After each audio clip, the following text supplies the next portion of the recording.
Now, Russia denies accusations like this, but as the battle moves east, Willie, Russia is reshuffling its battlefield commander. They have put in place a man named Alexander Dvornikov. This is a man, Willie, who is accused of atrocities in Syria, of calling in airstrikes on civilian homes, on hospitals, and carrying out this scorched earth policy that Russia has become so known for. Willie?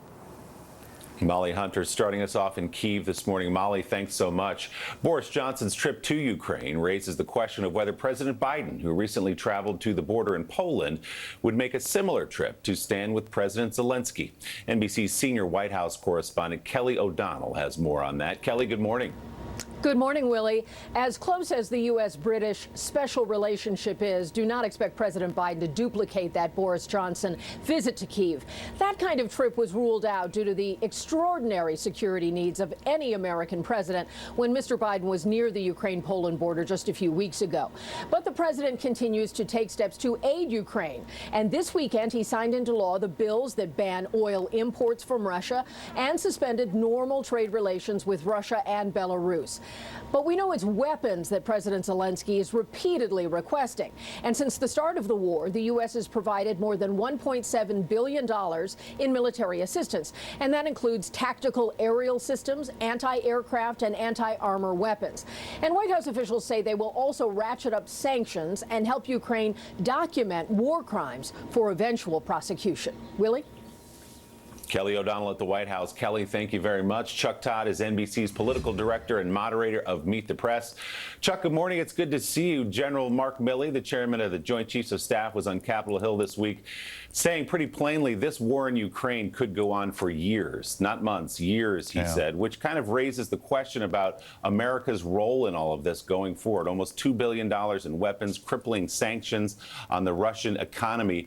But what does this horizon look like for the United States, for President Biden, as he looks to continue to support a nation that may be at war for a couple of years here? Not only that, though, the Pentagon also said this week they thought Ukraine could win this war. And what's interesting about that, to say that, does that mean our policy is going to change? You know, one of the things that we have emphasized is all the weapons we're sending are defensive in nature. Is there a point where our policy changes, and if we believe Ukraine can win this war, then is our policy about helping them win the war versus helping them repel the Russians and figuring out how to get to the negotiating table and get a ceasefire? It certainly seems as if with all of the well-documented atrocities that the Russians have committed, just what we've seen in the last week, let alone what we're seeing, seems like every day, I don't know what exit ramp exists. This idea of peace talk seems more far-fetched than ever. So again, does U.S. policy shift into a mode that is about doing whatever it takes for Ukraine to win this war? And again, I think, you know, that maybe that starts with what kinds of weapons we send over. Maybe it means we'll actually start sending over fighter jets. But also, you have to ask this question. If we see more of these atrocities, Willie, do we still stay on the sidelines? And I think that, it's putting more pressure. That's a hard thing. You know, never again means a lot to a lot of people, and to watch this is very difficult. Yeah, when you're watching children killed at a train station as they try to escape the eastern part of the country, it certainly ratchets up the pressure. Chuck, another busy morning for you. Thanks so much. We'll look for more on Meet the Press when Chuck is joined by National Security Advisor Jake Sullivan, Ukrainian Foreign Minister Dmytro Kuleba, and former Treasury Secretary Larry Summers. This week has seen a rise in COVID cases across the country back here at home, including a high-profile outbreak through official Washington. Thanks to the vaccine, though, deaths and hospitalizations remain low. But could another wave be on its way? NBC's Steve Patterson has the latest for us. Steve, good morning. Willie, good morning to you. We aren't there yet, but experts say the signs of another surge are plain to see. Nationwide, new cases are driven by a new variant, which is also sweeping across Western Europe and Asia. And now at least one major city back here in the States is considering going back to masks. This morning, the threat of a new COVID wave fueling old fears of restrictions and lockdowns. It stinks, but, we'll do what we have to do. With a steep increase of cases in Philadelphia, tomorrow health officials will decide on reinstituting the city's indoor mask mandate for public spaces. I don't have a problem wearing one. I would just prefer not to if I don't have to. Cases are on the rise in 27 states over the last 14 days, with the Omicron subvariant BA2 now the nation's dominant strain, accounting for nearly 3 out of every 4 cases. The virus rippling through the nation's capital, where cases have jumped by nearly 60%. Last night, Agriculture Secretary Tom Vilsack became the 3rd Biden cabinet member this week to announce he's tested positive, joining a growing list. Vilsack was one of several A-list guests to attend Washington's glitzy gridiron dinner last week. Since then, at least 67 attendees have tested positive, more than 10% of the total crowd. The uptick in cases across the country comes as the contagious subvariant marches through cities in Western Europe and explodes in parts of Asia. This morning, China's financial capital, Shanghai, completely locked down. 26 million people confined to their homes, with a record 23,000 new cases recorded yesterday. The images overseas startling for Americans. How worried should we be about a coming surge? I think we always need to keep our eye to what's happening in Europe, because that usually runs ahead of what happens here by about 4 to 6 weeks or so. Despite the rising cases here in the U.S., hospitalizations and deaths continue to fall. But experts warn we should stay vigilant. I think the important thing to always remember is that the virus is not done with us. And there is some worry back in Washington as several members of President Biden's inner circle attended that dinner that has also led to more than 60 new cases, prompting the White House to acknowledge the president may test positive at some point, but also, of course, that he's vaccinated and boosted. Willie? All right, Steve Patterson, thank you very much, Steve. This morning, investigators are working to find the cause of a massive fire at a Home Depot store in San Jose, California. The 5-alarm blaze forced people living nearby to shelter in place. Early reports suggest the fire began near the lumber department. Thankfully, no injuries have been reported. NFL fans are mourning the loss of Pittsburgh Steelers quarterback Dwayne Haskins this morning. He was struck and killed by a dump truck after he tried to cross a Florida highway on foot Saturday morning. Police are investigating why he was there. Fellow players, coaches remembering the former Ohio State star as a talented player and a great teammate. Dwayne Haskins was just 24 years old. The final round of the Masters is getting underway this morning with the world's #1 golfer Scottie Scheffler of Texas holding a 3-stroke lead. Tiger Woods had a tough day on Saturday, shooting a 78, his worst ever round at Augusta National, which included a 4-putt on the 5th hole. Wherever he finishes today, it is an astounding achievement for Woods to play at the Masters and to make the cut just over 13 months after last year's horrific car crash. You know, you hear a lot of players. Let's turn now and get a quick check of your local Sunday weather. Well, we will have a chance of a few scattered showers across the region today. The better chance, though, is going to be north and west of Sioux Falls. In fact, we'll actually see a little bit of sunshine this afternoon in Sioux Falls. Temperatures getting into the mid to upper 50s. Aberdeen, we're going to be seeing rain off and on throughout the day today. Temperatures kind of holding steady in the lower half of the 40s with a blustery north wind. And it appears some scattered showers off and on throughout the morning and into the afternoon. And we could even see a rumble of thunder as well this afternoon. Close of the week, including the Friends star who tried out the viral Friends app and was not particularly impressed. And the story behind the moment when a dog was reunited improbably with its owner in the midst of some of the most tragic scenes of the war in Ukraine. But up next, our Sunday focus on the Ukrainians who have stayed home and endured the brutal Russian invasion, including one priest who refused to leave his church. Russian soldiers and Russian Federation, they destroyed our city, they destroyed our country. It's all coming up on Sunday Today.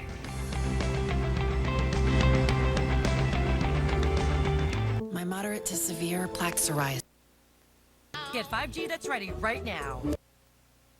You'll want to get yours today. Sioux Sports offers amazing deals on all boats, including Ranger boats powered by to get vaccinated against COVID-19 to be rehired. Eva. An urgent manhunt is underway after a deadly robbery at a gun range in Georgia. Authorities are looking for an armed person who they say shot and killed the owner of Lock, Stock and Barrel Shooting Range, his wife, and their grandson at their store in the town of Grantville on Friday. Investigators say that as many as 40 guns and the range's surveillance camera were also stolen.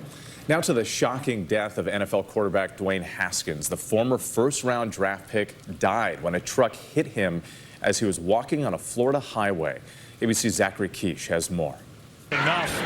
He was a talented young man. Haskins takes off, maturing both on and off the field. This morning, 24-year-old Dwayne Haskins is dead after a tragic accident. Vehicle versus pedestrian 595 westbound. The Florida Highway Patrol says Haskins was hit by a dump truck while crossing a busy stretch of freeway early Saturday morning near Fort Lauderdale. The area is not open to pedestrians, and police haven't commented on why he was walking on the freeway. Not conscious, not breathing at this time. Haskins, originally from Maryland, went from a relative unknown to unstoppable. In 2018, his junior season at Ohio State, he was brilliant, setting 28 records, including most touchdown passes and passing yards. This morning, friends and former teammates remember Haskins for the way he made people feel, including fellow Steelers quarterback Mitch Trubisky. ESPN learning overnight that Haskins was in Florida to train with Steelers teammates. He was drafted by a struggling Washington franchise, but as a backup for the Pittsburgh Steelers, he found his footing and a family. Coach Mike Tomlin called Haskins one of the hardest workers both on the field and in the community. Brooke Pryor covers the Steelers for ESPN. Here, recalling a conversation with Haskins. One thing he said that really stuck out to me is he said, "I feel like I'm growing into who I want to be." I feel like I'm growing into who I want to be. Pretty profound there. According to ESPN, Haskins was in South Florida training with his teammates for this upcoming season, where he was expected to compete for the starting quarterback position. Janae. Heartbreaking story. Zachary, thank you so much. Well, now to absolutely no one's favorite deadline, tax day, staring us right in the face. ABC's Deirdre Bolton is here with some last-minute tips. Last-minute tips. The clock is ticking. There's a federal filing deadline, of course, April 18th. That is 1 week from tomorrow. I'm sorry to say. Most state deadlines are the same, but you will need to verify. But here are some points to keep in mind. Super important this year, child tax credit. You should have received a piece of paper, a letter from the IRS with the amount that you already received. That is the amount you can claim. Filling out this information correctly on your return means that your file will be processed as efficiently as possible. Reminder here, 2021 American Rescue Plan Act raised the child care tax credits $3,600 per child under 6. $3,000 for kids 6 to 17. If your salary is above a certain threshold, you do not qualify. Standard deductions, slightly higher this year. Itemizing them, let's face it, complicated, time-consuming. Only do it if your deductions exceed the standard deduction. And worth noting, certain types of student loan forgiveness are tax-free for 2021. You will need to check your eligibility. As for filing the forms, you can always do that for yourself. Of course, they are free, but like many of us, if you want help but need help, still don't want to spend on an accountant or a tax prep service, the IRS does have a free file program, and it offers basically tax-guided preparation at no charge. The trick here is you have to make less than $73,000 per year, but the support is there for those who need it. Very important information, Deirdre. Time now for a check of the weather. Let's go to Danielle Breezy from our Nashville affiliate, WKRN. Good morning again, Danielle. Good morning, guys. Great to be with you again this morning. And I want to talk a little bit more about that fire danger that is still going to be in effect today. Now, I want to show you this video. This is a smoke swirl caught on camera. This was in the Texas Panhandle. Wow. Okay, we do have that red flag warning, though, for 10 different states, basically from Nebraska all the way down to Texas, over to Arizona because of the dry conditions and strong gusty winds. We're also monitoring for severe weather starting today now through Wednesday. I want to show you what's going on. Today, we've got that threat basically from Oklahoma to Missouri. Tomorrow, it stretches from Texas to Tennessee. As we head into Tuesday and Wednesday, that threat is going to be increasing to an enhanced risk. All modes of severe weather are possible, damaging winds, large hail, not to mention tornadoes, some which could be strong. That's a look at what's happening around the country. Here's what's happening where you live. Early in the morning, it's the dawn of a new day, new hopes, new dreams. Well, we will have a chance of a few scattered showers across the region today. The better chance, though, is going to be north and west of Sioux Falls. In fact, we'll actually see a little bit of sunshine this afternoon in Sioux Falls. Temperatures getting into the mid to upper 50s. Aberdeen, we're going to be seeing rain off and on throughout the day today. Temperatures kind of holding steady in the lower half of the 40s with a blustery north wind. And it appears some scattered showers off and on throughout the morning and into the afternoon. And we could even see a rumble of thunder as well this afternoon. There you go. That's what I did. I left it for you. We'll give you full credit. Thank you, Danielle. Yes. All right, we do want to turn now to Tiger Woods and his hope for a comeback at the Masters. The 5-time Masters champion falling out of contention, but just being there, of course, a remarkable achievement after that devastating car wreck. ABC's Elwin Lopez has more from Augusta, Georgia. Elwin, good morning. Hey, good morning. It was another rough day for Tiger, playing his worst round at the Masters ever. The 46-year-old was limping around this hilly golf course Saturday. He 3-putted 4 holes, 4-putted a fit, an unfortunate setback for the 5-time Masters champion. Tiger said he just couldn't get comfortable with the ball. The winds here certainly didn't help him, coupled with dropping temperatures. And while he will be going into today's final round with a 78 scorecard, the fact that he made the cut for this weekend's tournament is a victory in itself. Just 14 months ago, he shattered his right leg in a car crash, and now he is defying all odds by walking up and down Augusta with rods, plates, and screws in it. And despite his struggles here, he was met with cheers, people encouraging him on every hole, and we expect to see the same today as he tees off in his traditional Sunday red. Guys? And he's not going to get that 6th green jacket this year, but Elwin has hers on. So, Elwin, thank you for that. Well, still coming up here on GMA, a new transgender law signed by Alabama's governor with restrictions on medical treatment for trans children. The reaction this morning. Student debt and the drive to end it, even as President Biden moves to extend the freeze on loan payments. And the bling's the thing. Check out that mega engagement ring right there. Right, that by the way. Bling's the thing. I kind of like it, though. Jennifer Lopez received from Ben Affleck and the estimate on its worth. We'll be right back.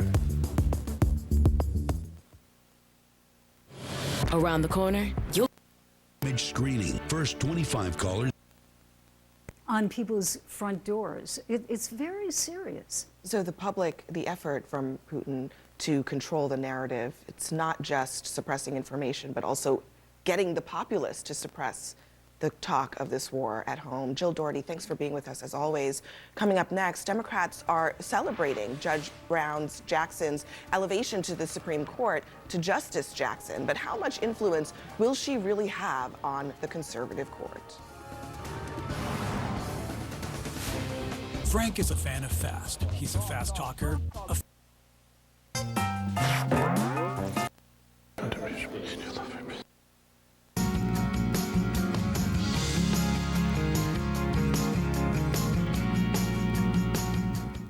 It's taken a while, but we are looking at better chances for more substantial moisture in KELOland. Light rain and snow showers moved across KELOland today. But the key with that is the word light. Not anything to put a dent in the drought, but that may change next week. It's a classic setup for us to get heavy precipitation. Low pressure will move in from Colorado and strengthen as it does. This will bring in a lot of moisture to the central and northern plains, and it will fall in the form of rain and snow.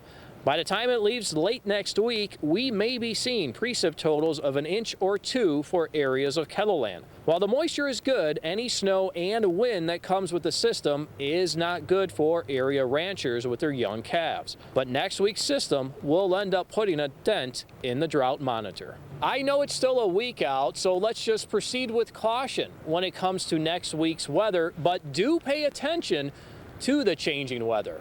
For KELOland weather, I'm meteorologist Scott Munt.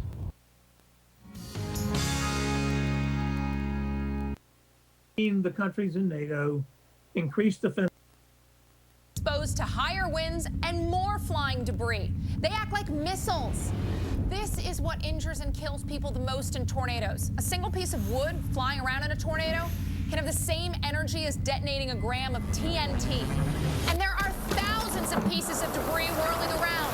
So before you hit the road, plan your day around the timing of the storms. Give yourself a buffer to be in or nearby safe shelter, because you want to have the advantage on severe weather days.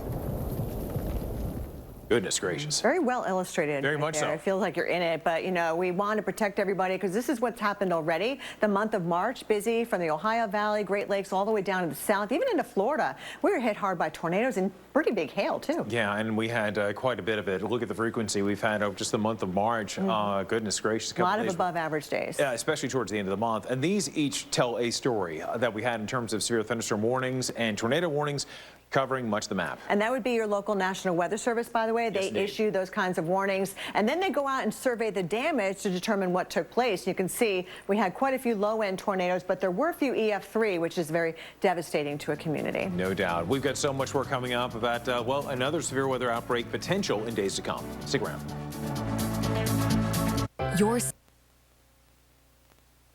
Russia, when they were putting all the troops there, and I mean they were doing it 9-10 months before it ever invaded. It seems to me like that something should have been done. NATO and everything, they just sat on their hands. David, so this is the dilemma of a defensive organization. The Russians do these exercises. In 2021, there's one called Zapad 21. Where they put large numbers of forces in the field and the exercise. It was pretty clear pretty early on that this was not an exercise. And the question is, what do you do about it? Well, the buildup was around the Ukraine, not a NATO country. And so NATO was under no obligation to become directly engaged in a confrontation with Russia over the Ukraine. So the course NATO chose as an alliance was to provide means for the Ukrainians to provide for their own defense. And they've done a lot of that. And there's more on the way. So I think the important thing that you have to understand about NATO is an alliance to defend NATO. It has interests beyond NATO. NATO was involved in Afghanistan. But the alliance exists to protect member states from external aggression. Here's Linda, Republican line from Del Mar, New York. Hi. And my question is this. Food is becoming very important to both China and Russia. How the war proceeds, the strategy, the armaments, depends on the end goal.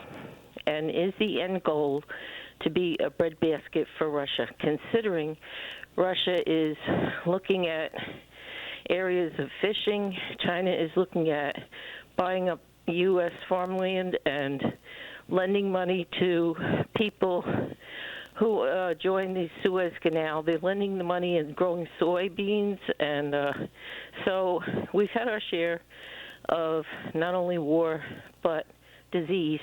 And now I'm wondering if starvation is going to affect the procedures the Russians employ in the war as to strategy and armament, and I'll wait your thoughts.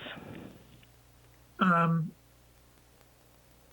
don't think part of the Russian strategy is to create starvation. I think there's going to be an impact of the war in Ukraine globally, because Ukraine is a food basket for the world, quite frankly. So I think there's an indirect second-order effect of this war that's going to affect the commodities markets, that are going to affect inflation, that are going to cause shortages. And whether those shortages can be made up elsewhere or not are questionable. As to China and Russia buying up everything, this is a global competition that's economic as well as military, diplomatic, and informational. And this is an arena in which states play. And we need to just be clear-eyed about what's going on, what the stakes are, and what we need to do about it. Colonel, let me ask you this. When it comes to the use of weapons by Russia, at any point, what is the likelihood or at least the feasibility of nuclear weapons coming into play? So that is the real, red herring is out there, or the black swan is what we'll probably consider when it happens, if it happens. I don't think the Russians will do that as long as they are not threatened inside of Russia. My sense is they have a sufficient arsenal to do whatever they want to do in the Ukraine. It's not a function of them not having enough firepower. It's a function of them being able to overcome the resistance they're facing. So I don't think, this is, again, my opinion and speculation. I just don't see any reason the Russians would use nuclear weapons in a conflict in the Ukraine. When it comes to defense budgets here,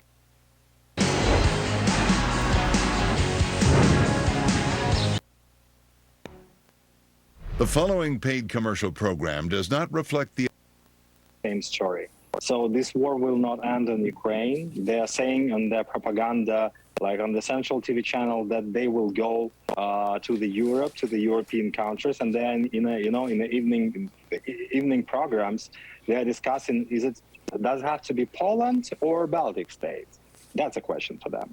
So it's coming, and now we have a choice to stop this war on the territory of Ukraine, or on a European territory. Yes. Yeah.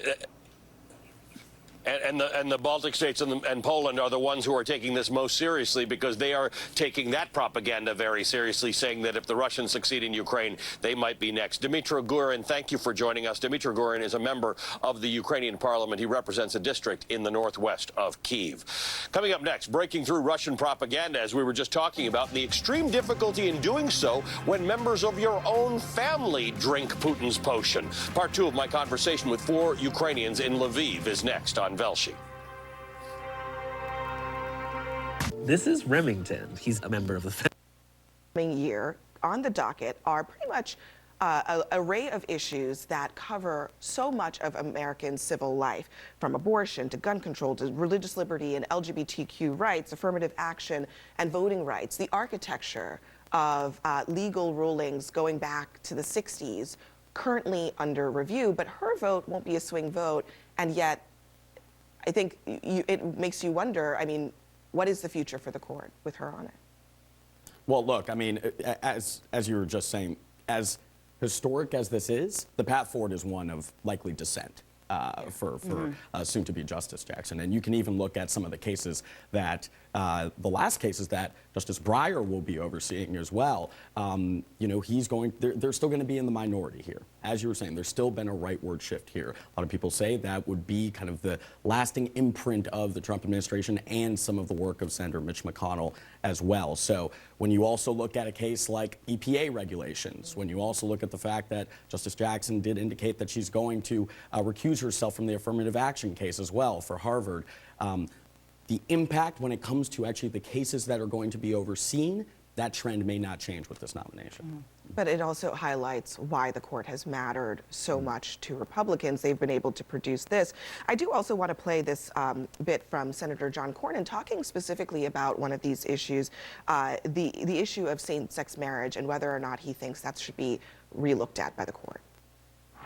Whether it's the court's decisions on abortion, or the right to marry a same-sex partner, or separate but equal, or even things like the Dred Scott decision. All of these involved the use of this substantive due process doctrine as a way to cover up and hide the fact that it was judges making the law and not the policymakers who run for office. That's pretty clear. The Republicans are preparing for an era in which those things are all going to be relooked at. Look at some of the laws that are being in place when the so-called "Don't Say Gay" laws that you're seeing pop up around the country. It's very clear that the most conservative factions of the Republican Party feel extremely emboldened and intend on pushing that agenda as far as they can. Is there anything that can bring us back from this brink, you think? Well, look, we say it all the time, but I think on the elections have consequences, but no more so than on the Supreme Court. And President Trump had 3, his legacy will be 3 justices on the court. So unless there are some unexpected retirements soon and Democrats hold their majority in the Senate, the court is locked in for a decent share of our professional lives going forward. The average age now of the justices, I'm sort of struck by, is only like 62 or something. And consider the age of the president, 79, House Speaker Nancy Pelosi's, what, 82? So it's a young court. And the fight will always be, it seems, at least for the foreseeable future, incredibly political. So stand by for us. Coming up next, our Democrats are trying to tout their accomplishment, but are voters listening? But before we go to break, there was no one like Anthony Bourdain. This is the story that you haven't heard from the people who knew him best. Roadrunner is a film about Anthony Bourdain that premieres tonight at 9 p.m. on CNN. My life. It's a gift, a dream, a curse. I shall explain. 1, 2, 3, 4, 5, 6. I got very lucky. One minute I was standing next to a deep fryer, and the next, everything in my life changed. I was unqualified for the job. I was in deep waters and fast-flowing ones at that. The currents could change at any time without warning. He was definitely searching for something, and it was kind of agony for him. He was such a romantic about life, about families, and reality was never going to live up to exactly how he pictured it. I think it was about Tony learning how to be a better person. You have a good karma. Oh! How is this food related? If I know.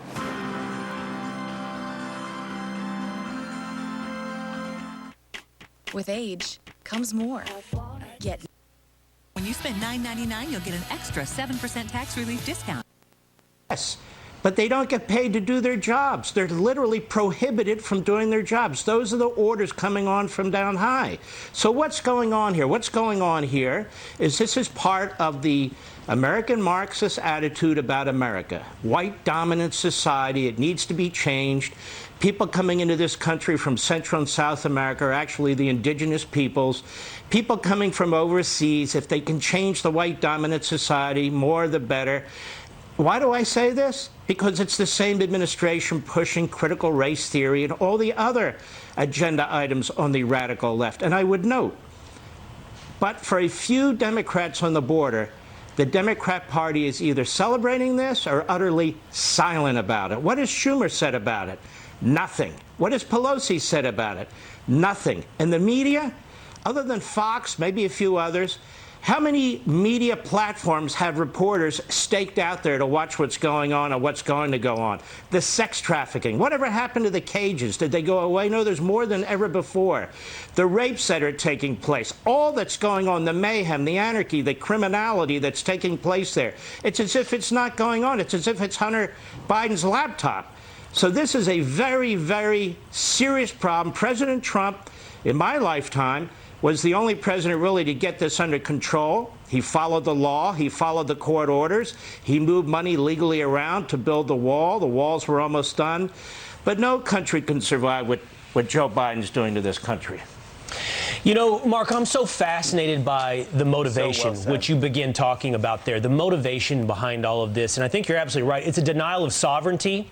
It is not disconnected from critical race theory. It's a denial of our past and our border. It's a denial of nationalism, of America, of the idea of the United States of America. So, Mark, if you play that forward, you know, and you spin that off into the ultimate goal, what does it look like? What does our future look like? This is an effort to destroy the traditions and customs and institutions of the United States, one way or another. Devices for his unit. So I had one conversation with him, and he said, like, he's in air defense, by the way, so he definitely knows like who is from where the shellings are. And even his aunt, his mother already passed away, but her sister, his aunt, doesn't believe him. However, his information is like the most trustworthy information one could get about the war. A lot of sources of information say that Ukraine is winning and Ukraine will win, but yeah, it's our task to keep up the spirit and help as best as we can where we are. And I think this spirit that people around have, everyone is like optimistic and everyone wants this horror to end up as fast as possible and get back to normal life, get Russian troops away from the country, and everyone is contributing in this. So I think with this, there's no chance we don't win. When we will win this war, after this, we will have enough time to be sad, to pay enough attention to all people who were harmed by this war and stuff. But now, it's our duty to stay focused and to do our best in order to win. Because if we will say, oh no, everything is so bad, we will lose and stuff, in this case, we for sure will lose this war. But we can do this. Actually, this is one of the reasons why I broke up all relations with my parents and relatives from Crimea, because these conversations, they will disturb me, and they're really destructive, because and I can't spend my resource on this. And I think it's about all people from here, from Ukraine, that now we should stay focused on victory. The conversation was eye-opening. It was insightful. I'm thankful to each of those individuals, Christina, Anastasia, Artem, and Andrei, for their sharing their stories with me. Up next, I'm joined by the Russian opposition politician, Vladimir Kara-Murza. You're watching Velshi live from Lviv. To help prevent bleeding gums. We need help. We need a lot of help. And we do get that as we head into the middle of the week with that area of low pressure I mentioned before that is going to get wound up and tap into a decent bit of moisture coming up from the Gulf of Mexico. But depending on where you are, you either get predominantly rain with the threat for some thunderstorms Tuesday night and Wednesday, like in the southeastern portion of the area, for example, or you get the threat for wintry weather, northern and northwestern KELO with those winter storm watches that are in effect. By the end of the week, we do quiet down, and then we get ready for a chillier Easter weekend that starts off dry, but we might have to introduce a little bit of moisture by later Saturday. We'll get to that in a moment. Highs today, though, in the 40s up toward Brookings, but elsewhere 50s to near 60 degrees the further south and east you go. The I-90 corridor that includes 60 on the dot in Orange City, 58 here in Sioux Falls. To the north, however, more rain, cooler temperatures. 40s across the board there, unless you're in Canada. Border chaos would grow worse, anger moderate voters, and potentially sink the party during the 2022 midterms inside the White House. There is a concern that this is a huge political problem for them politically. A concern that dates back to the early days of the administration, and you're seeing play out now.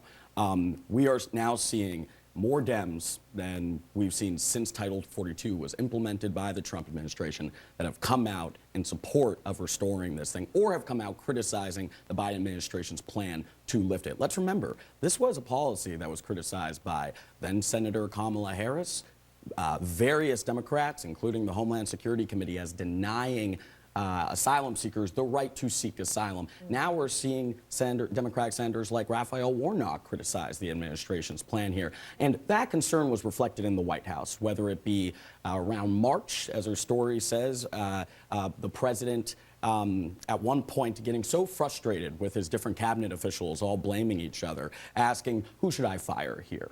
Obviously, nobody was fired at that point, but then you continue weeks later into the summer where his chief of staff is approaching a group of senior aides and saying, yes, that this is something, this is an issue that could impact the midterms here, as well as the entire team within the White House and DHS as well, at times scrambling to try and find a solution, even if it was embracing Trump-era policies at the border to try and deter illegal crossings. It really shows that deterrence, and it shows the anxiety of what high border crossings would mean politically. On the other end of Pennsylvania Avenue, though, there's some reporting about Speaker Pelosi and her views about what might be going wrong for Democrats.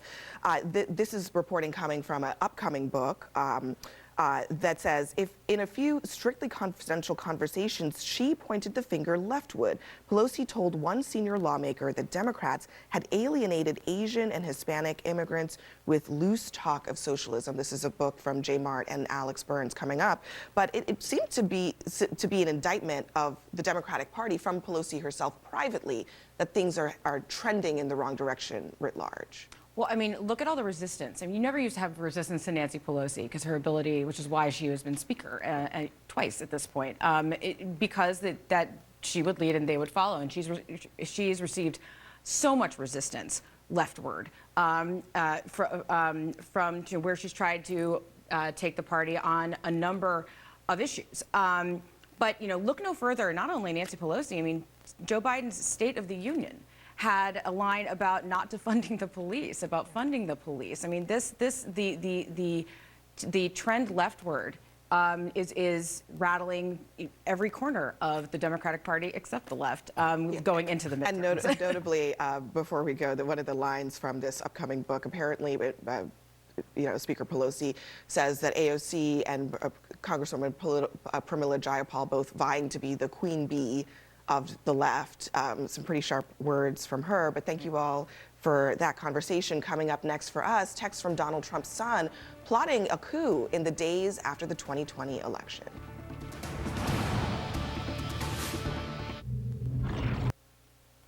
Adam?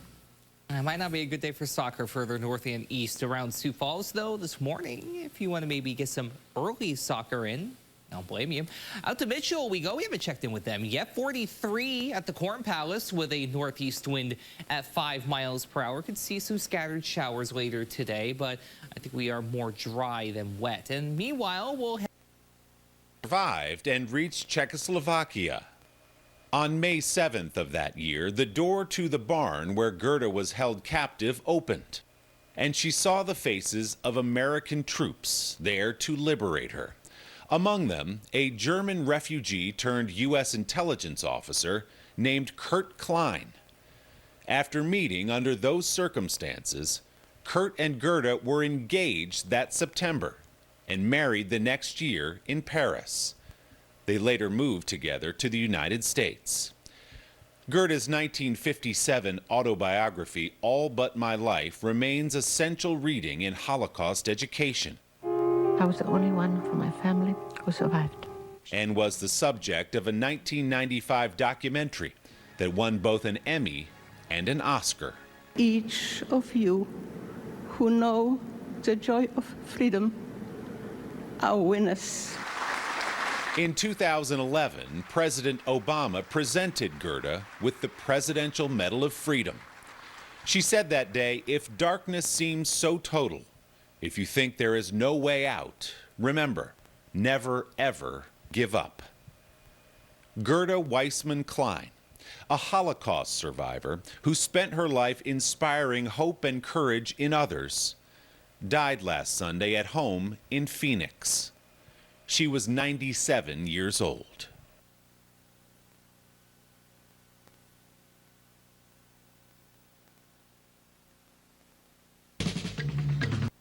Appetite, all of those things can be an indication that something's going on and we should be checking in with them. And then what should parents do if they think that their child is struggling?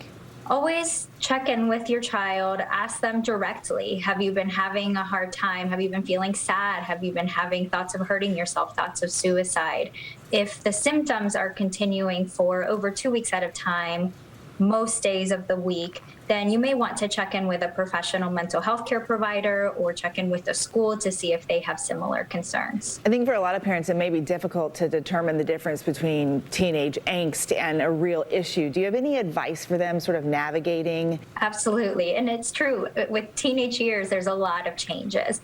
And that's where I really want parents to focus on how often are these signs happening and how long. If it's, every now and then, once or twice a week, my teen got angry or irritable at me, that's pretty normal. But if it's every day, all the time, nothing gets them out of that mood. It's hard to control the behavior, and it's really getting in the way of school success, socializing. Those are signs that it's something else going on.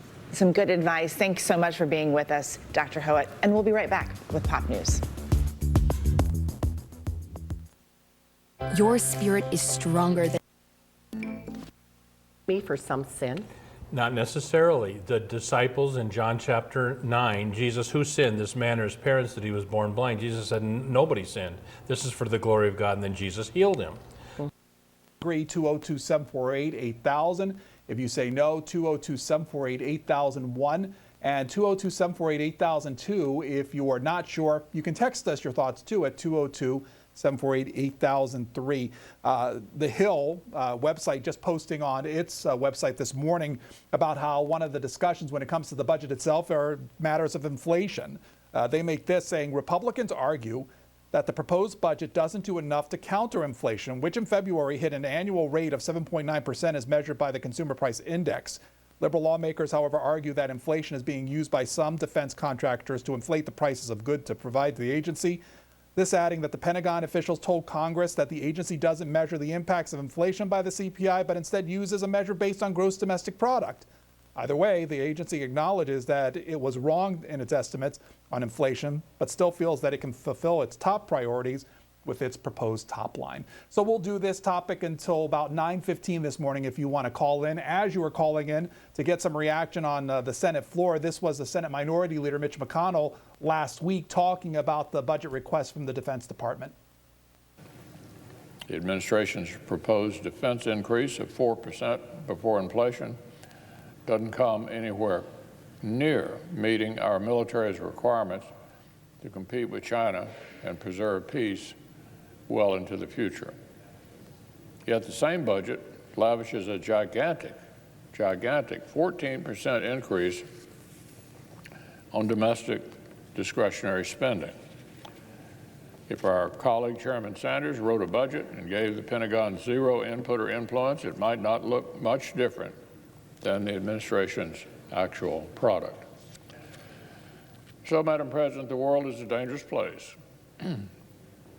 China, Russia, Iran, North Korea, and other adversaries remind us of this basic fact every single day. Our Commander-in-Chief needs to get with the program. The perspective from the Los Angeles Times. Relief. American farmers feeling the pain as inflation and droughts send wheat prices to surge more than 30% last month. And unfortunately for U.S. farmers, higher wheat prices does not necessarily mean bigger profit. Here to explain, Kansas wheat farmers Vance and Louise Imke. Thank you so much for being with us. We know about inflation. Higher prices, though, don't seem to be helping. What's going on? Well, over the past couple of years, wheat prices have literally doubled. We've gone from $5 a bushel up to 10 and then 12 and then back to $10 a bushel. But never in my life have I seen commodity prices capitalized into our inputs, like land, as rapidly as they are right now. We still enjoy a pretty significant profit margin, but these inputs are rapidly compressing that margin. In addition, we've got a very serious drought going on out here in the high plains. And so even if wheat went to $20 a bushel, there's a lot of farmers out here who are going to grow nothing. 20 times zero is zero, and those guys are up a creek. 84 years ago today, 1938, was the beginning of a 3-day dust storm that didn't let up, and it lasted for 7 years. The whole drought, down in Dodge City. Dodge City, Kansas has those records today. It was on the weather report. Right. So you're telling me while we're dealing with inflation and potential supply issues because of a global market in wheat, because of a drought, we can't expect much relief even here in America. And some of those prices, it's not only because of Ukraine, it's this drought driving this as well. Well, the two big influences on the wheat market right now are the drought that we've got going here in the United States. 77% of the winter wheat in the United States is in some stage of drought. The other big factor, of course, is the Ukraine-Russian situation over there, and those two countries are very influential on supplying global wheat exports. And I think Russia is they're still exporting wheat, but Ukraine is dead in the water. Louise, I hear you bring up, I think it's, at least if my history's decent, the Dust Bowl. You're talking about something that goes back 80 years ago. But in the time that you two have been farming, how does this moment compare? What is this moment like to be a wheat farmer? Well, it's challenging. I will say we have had dust before, and actually worse than right now. 77. Yeah, February 23rd. I still remember. February 23rd, we were going to a funeral, and we came home. We couldn't see our way home. The dust was so bad. I couldn't see the front of the car. And that was our son is your age, and he was about 4 years old. Well, anyway, these droughts are they're part of the landscape. During the 30s down in Garden City, we had 7 years back-to-back of 10.2 inches of annual precip, which is desert. The drought of the 50s was shorter but a lot sharper. It lasted 3 or 4 years.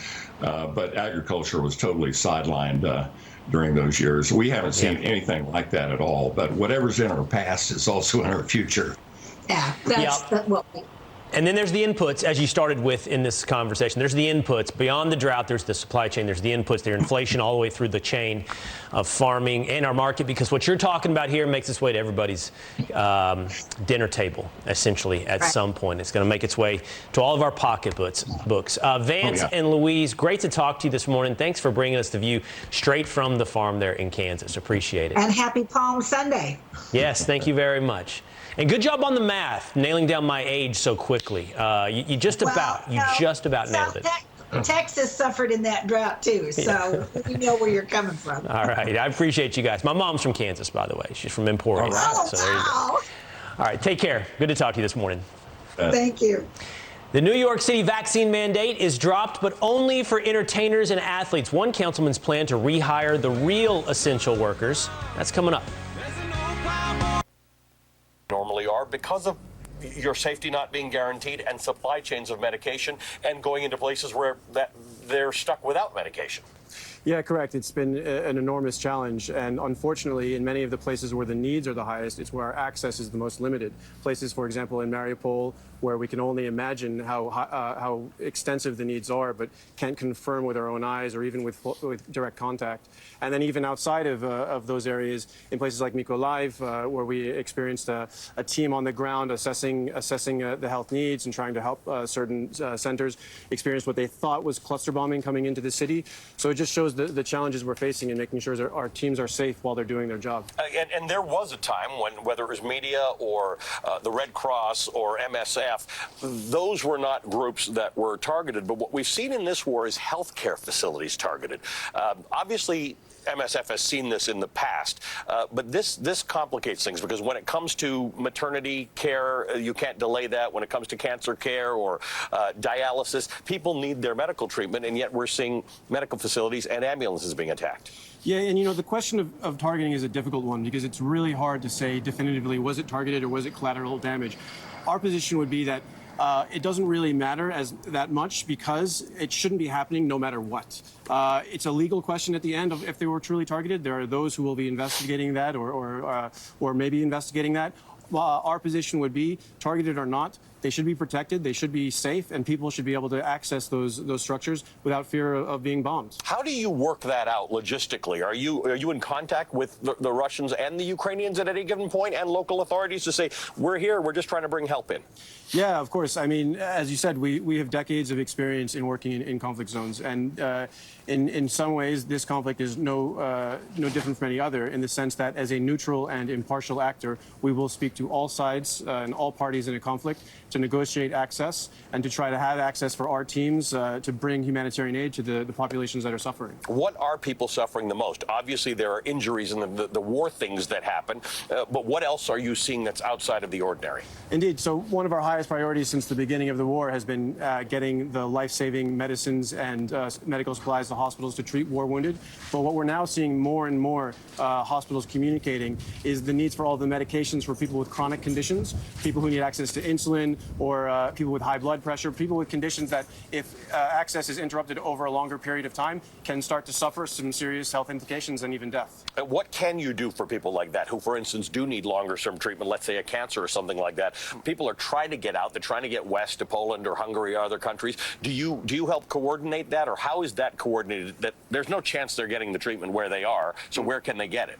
Well, so there's different strategies. One is trying to bring donations into the areas where where these people are, if we can access them. That's not always the case. Another is trying to bring these people out to areas where they can have access. We also have what we call mobile clinics, so medical personnel, doctors and nurses, who will go to where the people are. We assess where their shelters, where the displaced are gathering. We will physically go to those places and be able to treat people on the spot, give them the medications they need for 1-2 months if necessary. Especially if people are mobile, we try to give them everything they'll need while they're on the move until they can get to another health facility, and also refer serious cases to hospitals. Alex, we in the world are grateful for the work that you do and your organization has been doing for decades. Please stay safe. Doctors Without Borders, Médecins Sans Frontières is an organization which you can support, by the way, because a number of people have tweeted me saying, what do we do to help in this war? Well, these are the people who are on the ground, who are trying to save the people most affected by it. Don't go anywhere. There's a lot more of this, what you need to know this Sunday morning. Coming up, the U.S. Energy Secretary Jennifer Granholm joins the show. Another hour of Velshi live from Lviv begins right now.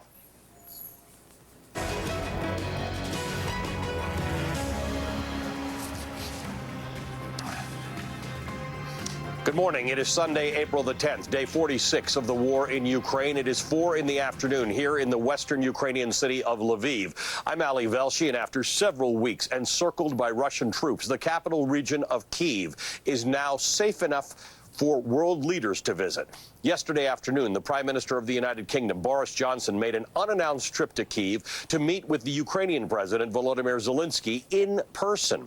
Johnson reiterated the United Kingdom's commitment to Ukraine and announced that his country will be supplying Ukraine with 120 armored vehicles and new anti-ship missile systems, in addition to the $130 million in military aid that was just announced yesterday.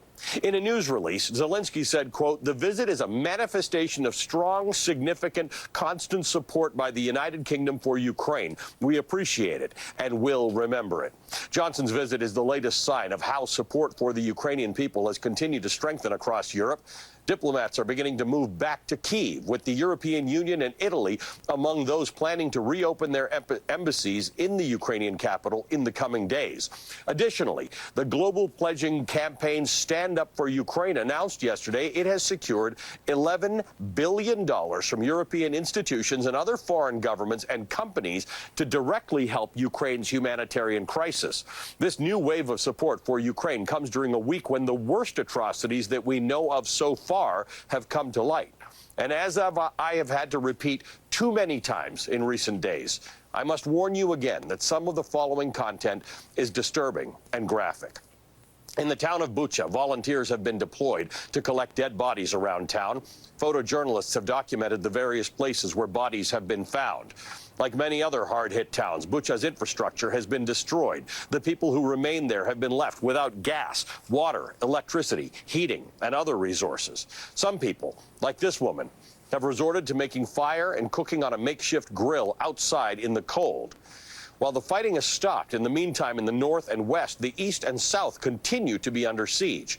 Ukrainian officials have continued to urge residents who remain in those parts of the country to leave while they can, before Russians are expected to intensify their attacks on the eastern region in pursuit of total control of the area from the Donbass to the Crimean Peninsula.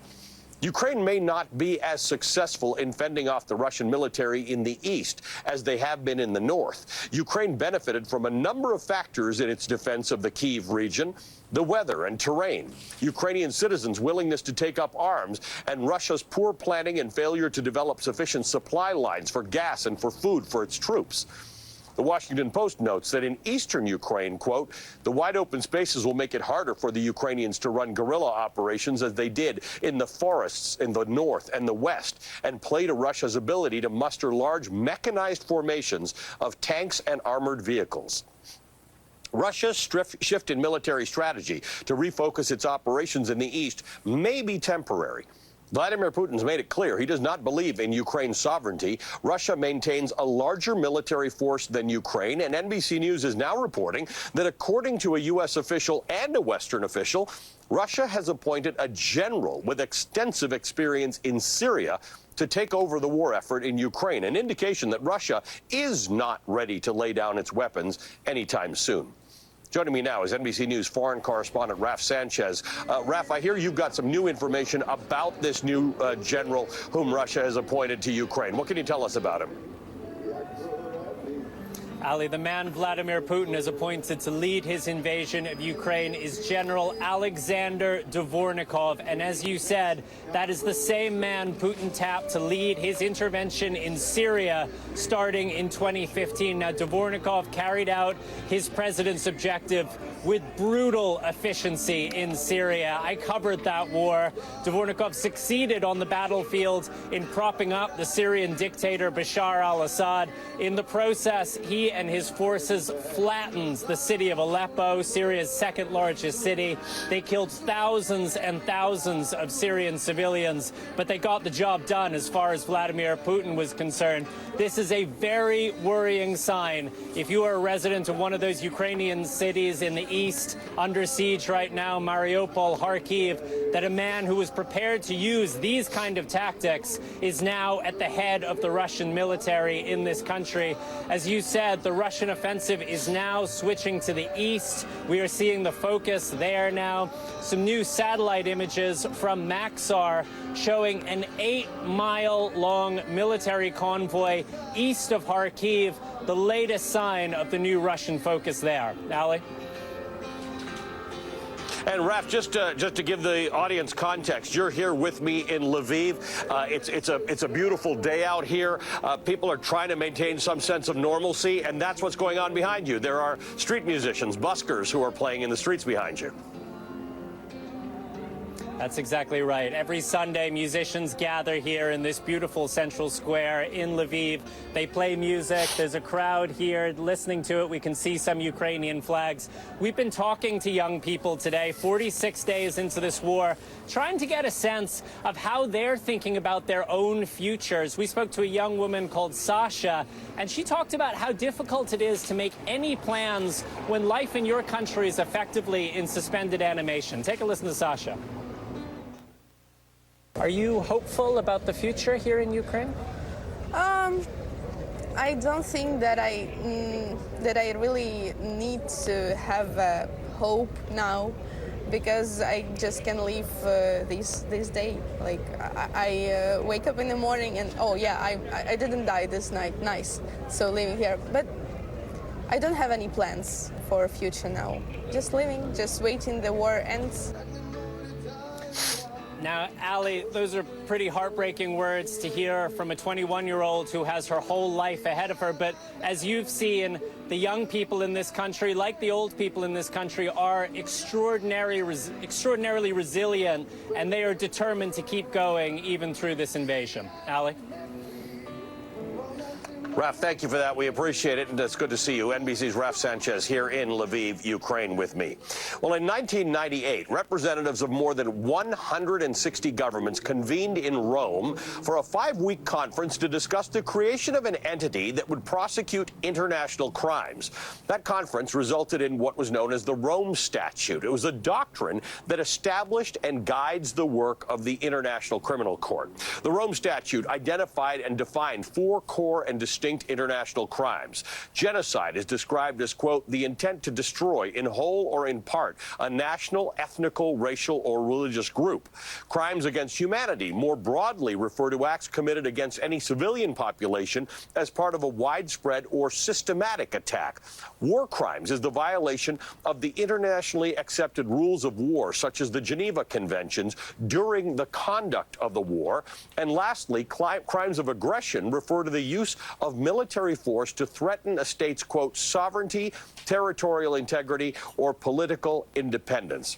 Zaid Ra'ad al-Hussein was an instrumental figure in the negotiations for the Rome Statute and the creation of the International Criminal Court. In addition to being elected as the first president of the Assembly of State Parties to the Rome Statute, he's also a former United Nations High Commissioner for Human Rights. He's Jordan's former ambassador to the United States. And he's a professor of practice of law and human rights at the University of Pennsylvania. Essentially, he is a lifelong champion of human rights and international peacekeeping, and he joins me now.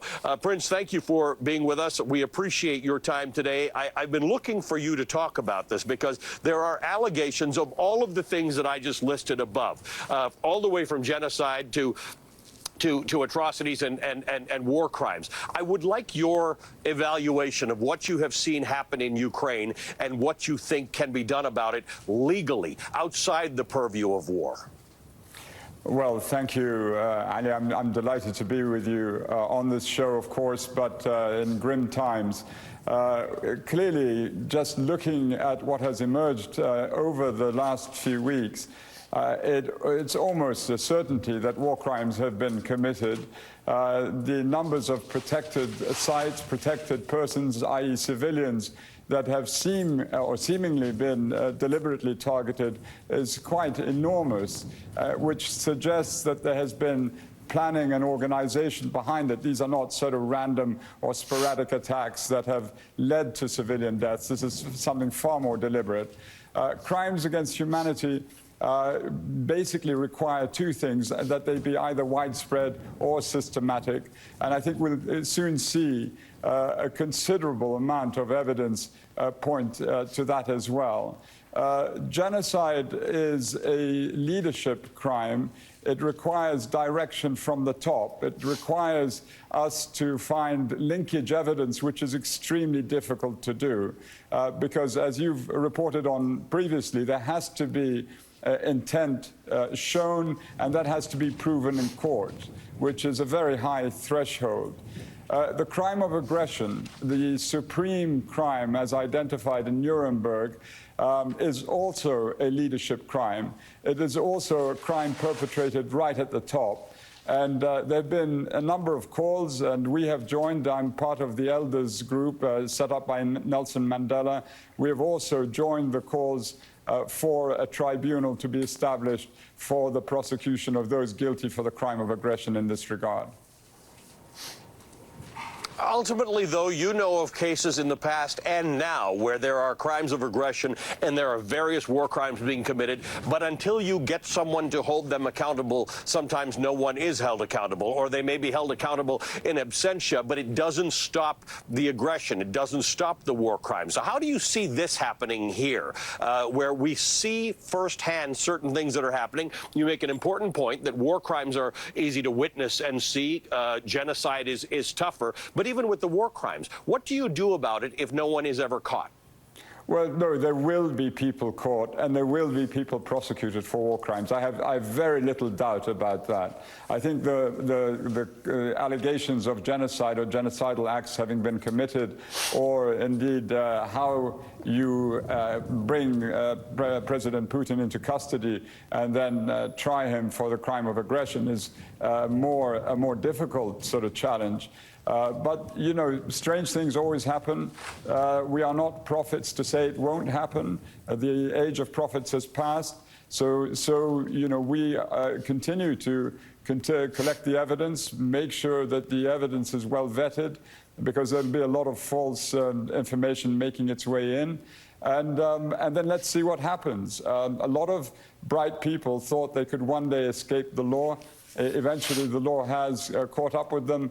Indeed, some will, you know, seemingly escape for a long time. And I have said in the past, for instance, I thought that one day Bashar al-Assad of Syria would be brought to book. He's not in that space there, or he's not in that space now. But, you know, times do change. And what we hope for is that this is a good juncture for all countries who have not yet joined the International Criminal Court, including, of course, the United States, to join it, because it's hard to press the case when the countries that are sort of quite loud about this are themselves not party to the statute of the International Criminal Court. I hope this will be a moment, or at least it will lead to a moment where this happens. Try to stop that fight? Well, if the federal government will do nothing, we've got to step in and do everything we can and let them take us to court. So, let them Lieutenant Governor, I just want to, it's time for a showdown. Yeah, that's what I wanted to follow up on and just clarify then. Yes. In your answer to the first question and in my conversation with Ken Paxton yesterday, the governor's proposal to ship illegal immigrants to Washington, D.C., which Jen Psaki says you have no authority to enforce anyone onto a bus. The point you're making, which Ken Paxton is making, and which the governor is trying to force, is a new constitutional confrontation. If you won't federal government enforce, we will, and let the Supreme Court find out whether or not that is constitutional. You want to bring that back to a head. It's time for a showdown. It is time for a showdown. And let's do it in the courts. And that's where we're heading. And by the way, I wish someone would ask Pen Psaki on Monday, by the way, why don't you just welcome them to Washington, D.C.? If it's good enough that they can go to any city in the country, what's wrong, Jen? Why don't you just welcome them? Why don't you welcome them to Delaware? Yeah. Why not? What's the problem? Don't you like illegal immigrants, Jen? Doesn't the president want them in his home state? So what's the problem? Because they're being shipped all over this country in the middle of the night. You know, I get calls from, I had a mayor, you've had the mayor of Uvalde on several times. He called me at 7 o'clock in the morning, said Border Patrol just called me and said they're bringing hundreds to my town. I don't have the police force to handle it. We don't have the system to handle it. We're a small town. So we send troopers there in a hurry to try to block them from coming. But this happens all the time. And again, the headline should be, by the end of the Biden administration, more people will come here to Texas in 4 years, will come to America in 4 years than live in the state of Texas. We have about 29 million people. Yeah. And we're going to, if we apprehend 2.5 million a year, that means 7.5 million are coming in. If we catch 1 out of 3, that's more people than live in Texas will come in his first term. You add that to the other 30 million who are already here, that's 20% of the American population here illegally. What do you think that does to undermine and destroy the very foundation, that the principles and values that this Constitution was written upon by the Word of God and this country was built upon? It destroys us. And try to stop them. Not a way to make yourself very welcome in Russia. Well, it was interesting because at the beginning of this moment, Vladimir Putin was fighting with the same guys that I was fighting with. But it turned out that he wasn't trying to end the oligarch era. He just wanted to become the biggest oligarch himself. This is quite a web. Well, this gives you some sense. The money flowed from the Russian treasury. Browder showed us some of the elaborate money laundering operations they helped to uncover. Moldova, through Latvia, then to Switzerland. The whole idea of money laundering is to make it so complicated that effectively nobody could put together a chart like this. It takes an investment guy who's moved to Russia to do this? It takes an investment guy whose lawyer and friend was brutally murdered and has made it his mission for the rest of his life to go after the murderers to do this. That lawyer and friend was Sergei Magnitsky, who'd been investigating a tax fraud scheme on Browder's behalf. My company paid taxes to the Russian government. A bunch of Russian officials seized my documents and then organized an identity theft of my companies and then organized for a $230 million tax refund of taxes that we paid back to those stolen companies so they could enjoy the money. Sergei was the person who figured out the whole $230 million tax rebate fraud.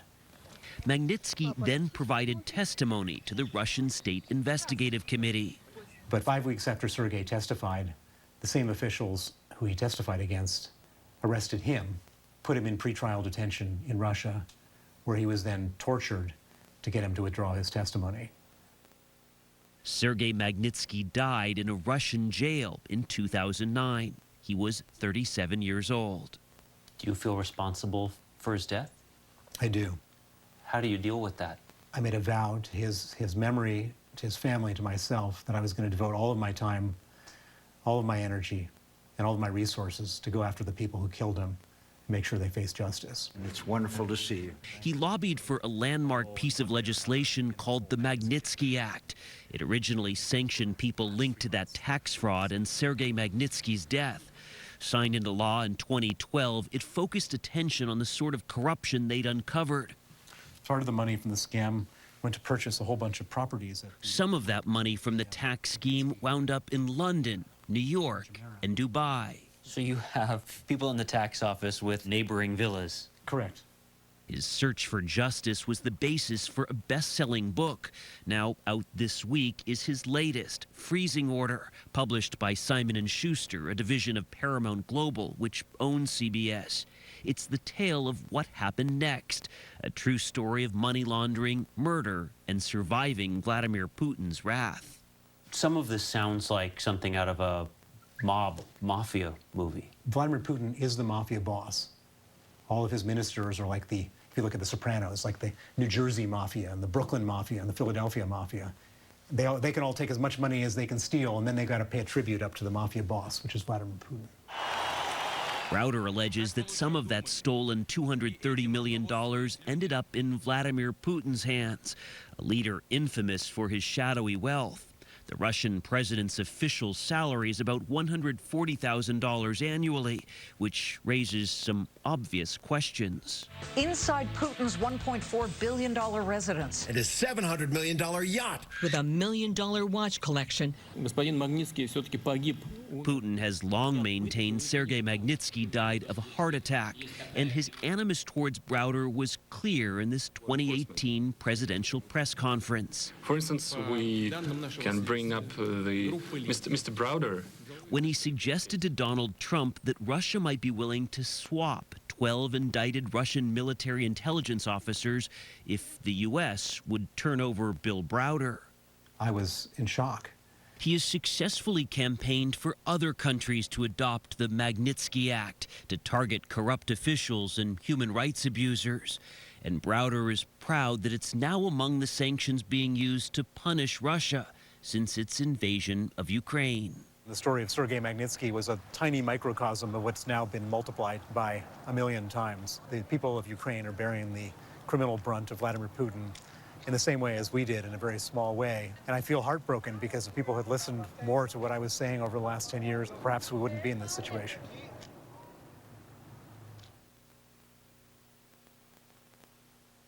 They were just trying to flee. They're trying to flee the war and come here to Lviv, where I am. They were trying to escape, and they were targeted and killed. What was your reaction when you saw the new images? Are they war crimes? Do you consider this all genocide?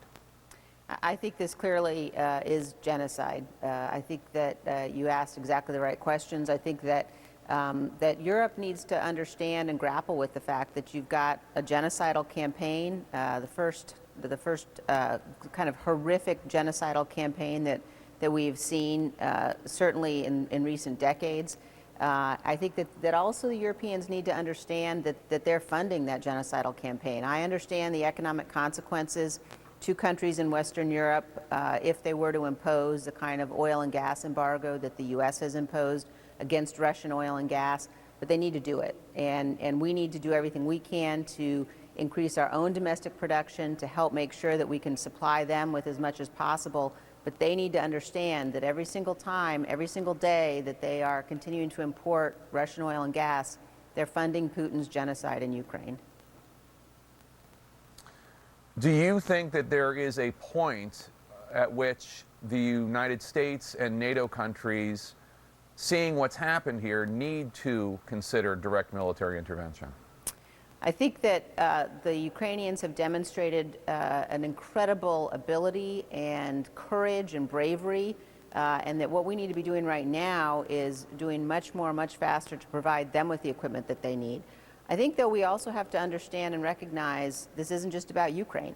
Putin has made clear his desire to go farther. He's made clear that he's got ambitions with respect to the Baltics, with respect to countries like Moldova. And I think the West and NATO has got to understand that that Putin's defeat in Ukraine is a fundamental national security interest for us. That does not mean in the near term, it does not mean calling for U.S. forces on the ground in Ukraine, but what it does mean is ensuring that we're providing the Ukrainians every single thing they need, everything they ask for. We shouldn't be in a position, for example, where we're saying we don't believe, as our Pentagon has said, they don't believe that the Ukrainians need the MiGs. If the Ukrainians are asking us for weaponry, we need to make sure that we're doing everything possible to get it to them. President Zelenskyy has posed some baffling and challenging existential questions about the existence of the United Nations, the United Nations Security Council, even NATO. These organizations established, many in the wake of World War II, to make sure that what happened in World War II doesn't happen again. And he's been questioning whether or not they actually are effective in any way. What have been your thoughts on that? Well, I think you have to make a very clear distinction between NATO, which I think is the most effective and successful military alliance in the history, period, and the United Nations, which I think has caused real questions about whether or not it can accomplish or is accomplishing any of the objectives for which it was created. When you have Russia sitting on the Security Council, when you have nations on the Human Rights Council, and I know Russia has been recently removed, but I think the United Nations, I think that it has demonstrated that it is not the kind of effective entity people hoped it would be when it was created. I think NATO is very different. NATO has now been unified. NATO has now worked to make sure that we are coming to the defense of our NATO allies and that we're doing everything that we can do. We need to do more, as I said, to help to support Ukraine and help to support the Ukrainian people. There are many ways that one can fight to protect democracy. Let's turn from the military way it's being fought here to the efforts to protect democracy in the United States. You're the vice chair of the January 6th committee. The New York Times reporting this morning that your committee has concluded that you have enough evidence to make a criminal referral for President Trump to the Justice Department for obstructing an official proceeding and for conspiracy to defraud the United States. Is that true? Do you have enough evidence to refer Trump for criminal charges? Well, we have not made a decision about referrals on the committee. I think that it is absolutely the case. It's absolutely clear that what President Trump was doing, what a number of people around him were doing, that they knew it was unlawful. They did it anyway. I think you certainly saw that in the decision that was issued by Judge Carter a few weeks ago, where he concluded that it was more likely than not that the President of the United States was engaged in criminal activity. I think what we have seen is a massive and well-organized and well-planned effort that used multiple tools to try to overturn an election. You've seen just in the last few days a plea agreement from one of the leaders of the Proud Boys, which lays out in really chilling detail the extent to which violence was planned, the extent to which the message that went out on December 19th about the planning, about the rally in Washington, and don't forget, Donald Trump tweeted out that message, be there, be wild, that the day after that message, the organization and the planning started, and that they understood, that they knew that they were going to attempt to use violence to try to stop the transfer of power. That is the definition of an insurrection, and it is absolutely chilling. And just to be clear, you've seen this evidence and you believe President Trump committed these two crimes? What I've just quoted to you is a public document. It is the plea agreement in the Donahoe case. Everybody can look at it. I would highly recommend everybody does look at it. It's the statement of offense in that plea agreement. The committee has obviously been focused very much, has got a tremendous amount of testimony and documents that I think very, very clearly demonstrate the extent of the planning and the organization and the objective, and the objective was absolutely to try to stop the count of electoral votes, to try to interfere with that official proceeding, and it's absolutely clear that they knew what they were doing was wrong, they knew that it was unlawful, and they did it anyway. There's a dispute on your committee, as I don't need to tell you. Some people feel like a referral, which actually has no legal weight, would only taint the process under which Attorney General Merrick Garland might act. Some feel that that's the wrong argument, that right is right, and the committee has the evidence it has. But where do you come down? There's not really a dispute on the committee. The committee is working in a really collaborative way to discuss these issues, as we are with all of the issues we're addressing, and we'll continue to work together to do so. So I wouldn't characterize there as being a dispute on the committee. I think that it is the single most collaborative committee on which I've ever served. I'm very proud of the bipartisan way in which we're operating, and I'm confident that we will work to come to agreement on all of the issues that we're facing. So I wouldn't say that it's accurate right now to say that there's a dispute on this issue. Former President Trump's daughter and senior advisor Ivanka Trump testified in front of your committee for 8 hours this week. Was her testimony helpful? Did she shed any new light on those crucial hours while the attack was underway? Certainly her testimony was helpful, as has been the testimony of many hundreds of others who have appeared in front of the committee. And I would just note that it really tells you why the fact that Dan Scavino and Peter Navarro have completely refused to cooperate with the committee, why that is so clearly contemptuous, why we were right to move contempt charges against both of them. There's absolutely no privilege in this country that is an absolute blanket immunity from having to come and testify, having to come and talk to a congressional committee, particularly under these circumstances. And so the committee is going to continue to work to get evidence and testimony. And again, we are incredibly grateful. I've been incredibly grateful and frankly moved by the many, many people who have come before us because they know it's their patriotic responsibility and duty to tell us about what happened and to make sure that it never happens again.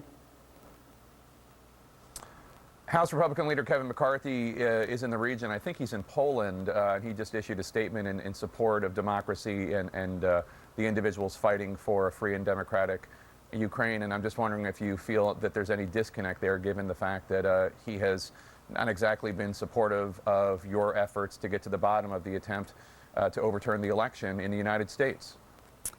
Well, what I would say is that what's happening today in Ukraine is a reminder that democracy is fragile, that democracy must be defended, and that each one of us in a position to do so has an obligation to do so. Clearly, I think Leader McCarthy failed to do that, failed to put his oath to the Constitution ahead of his own personal political gains. And I think that, at the end of the day, each one of us is responsible for our own actions and activity, but if we don't stand for our Constitution, if we don't stand for democracy, if we don't stand for freedom, if we forget that our oath to our Constitution is an oath to a document, it's not an oath to an individual, we've got to always remember that, or our democracy is in peril. All right. Congresswoman Liz Cheney, always good to have you on the show. Thank you so much. Appreciate it. Thanks, Jake. Good to be with you. Thank you. Millions of refugees have escaped Ukraine this week in a new effort to help meet the needs that they have both outside Ukraine and inside. The head of the EU and Canadian Prime Minister Justin Trudeau will join us next. I brought in he focused on that actually could reduce inflation and avoid a recession. I think probably the most important thing, ironically, is some of the revenue increases that the president has talked about. Be very substantial benefits to closing a whole range of tax loopholes. What kind of tax? Because you don't like the billionaire tax. You don't like the billionaire tax. What kind of tax would you like to? You're right. You're right. I don't like the billionaire tax, but I do like the provisions that really go after corporations shielding money in the Cayman Islands, shielding money in Ireland. We negotiated a historic agreement to enable the world to tax global corporations, which it was losing the ability to do. And that agreement could fail if we don't do our part to implement the U.S. measures that are part of it. And we'd sacrifice a lot of revenue and pump up a lot of demand. So I think that is a very important set of steps. I think it's important to remember that over the longer term, the president's infrastructure bill is going to increase the capacity of the economy, and that will be a favorable development. But over the nearer term, I think the concentration on revenue is probably most important. For other reasons, I'd very much like to see the green investments that the administration is proposing, which over time will reduce our dependence on fossil fuels. Larry Summers, there's a lot more I would love to be asking you, but I'm limited by the amount of time I have today. I really appreciate you coming on, sharing your perspective. In short, the Fed and interest rates and possibly some taxes might be the best way to get the soft landing. Mr. Summers, always a pleasure. Thank you.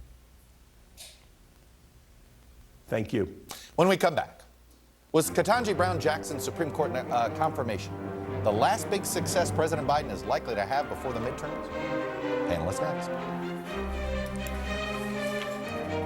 What if you were radar? According to Facebook's transparency page, in late 2021, around 5% of monthly active users worldwide were fake, which means there were around 140 million fake accounts at any given time. Facebook and Instagram's parent company says it took action against 1.7 billion fake Facebook posts or accounts in that same time period. On Instagram's transparency page, there's no data available. TikTok touts on its page, last year it removed 70% of fake accounts before they were even reported. Imposter accounts are no surprise to James Lee. Whenever you see any kind of dramatic rise in any one particular form of identity crime, you can be sure that the bad guys have figured out a way to make money. Lee is the COO of Identity Theft Resource Center, a nonprofit based in Southern California helping victims all over the country when their social media accounts get hacked or stolen. But when they create these imposter accounts that are completely separate but using your information, you don't know about it. And there can be any number of either scams that they're committing in your name, and if they get caught, it comes back to you. Lacey only learned about the imposter accounts when friends reached out asking if she's selling Bitcoin. Don't get scammed. I'm never going to ask you for cryptocurrency, ever. Lee says once scammers create the fake accounts, they will post on Instagram about Bitcoin investments to attract other users. Anyone who clicks on certain links in that post automatically shares their credentials. At that point, hackers can step in and message the followers of anyone who clicked on the link to join the Bitcoin scam. They'll hold you for ransom, and they'll go to everybody in your contact list to do the same sort of scam. If this is happening to you, someone is taking your content and creating fake profiles, first, contact the social media company and make sure you follow all of the steps listed on its website. Then, go into the settings and make your social media accounts private for the time being. Control your friends list. Make sure you know all of the accounts that are following you and check to make sure none of those accounts are other fakes. One more thing to make your account secure, turn on two-factor authentication on every account. That means when someone logs into your account, you get a notification and must approve it. We reached out to Facebook, Instagram, and TikTok to ask about how they respond to fake and imposter accounts. None of the companies got back to us. And it isn't just imposter social media accounts you need to look out for. Bad actors may come directly to you pretending to be someone else. A mother and daughter experienced what they say was an invasive texting scam that led to explicit images showing up on their phones. Marissa Sulik with our affiliate in Nashville found this is going on around the country, and women seem to be the target. When a text popped up with this picture and an uncomfortable message, Sophie got the first one. Sophie Mathai and her mom, Kathy, knew something seemed off. And I was like, I'm a minor, but hope you find who you're looking for. That anonymous number texted Sophie back saying, she must have handed me the wrong number. Did you enjoy the photo, though?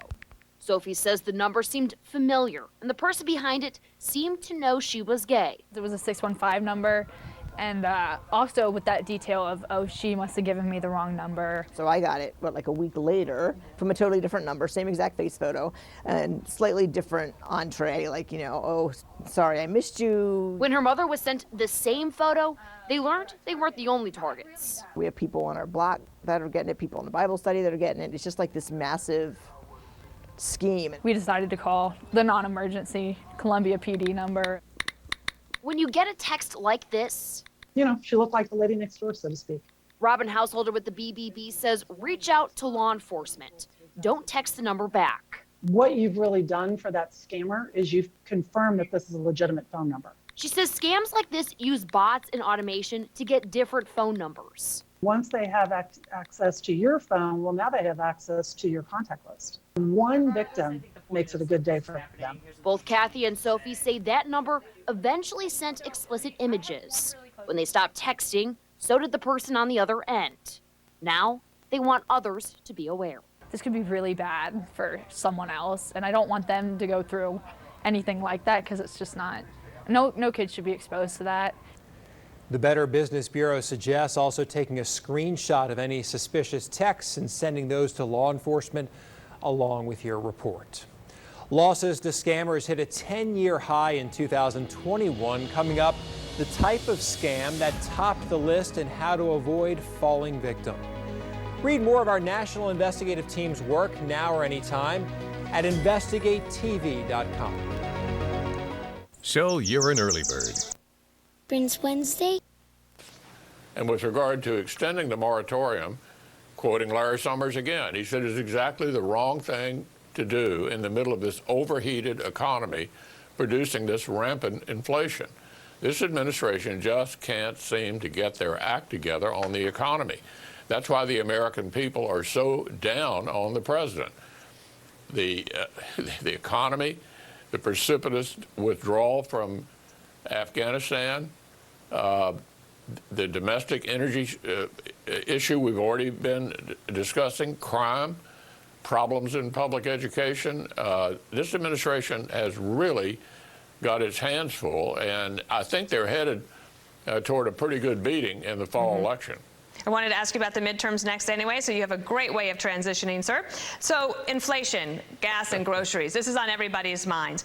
What would be different for Americans if Republicans win back the majorities in the House and Senate this year? Well, our agenda next year, if we're fortunate enough to be in the majority, will be focused on exactly what you and I have been talking about.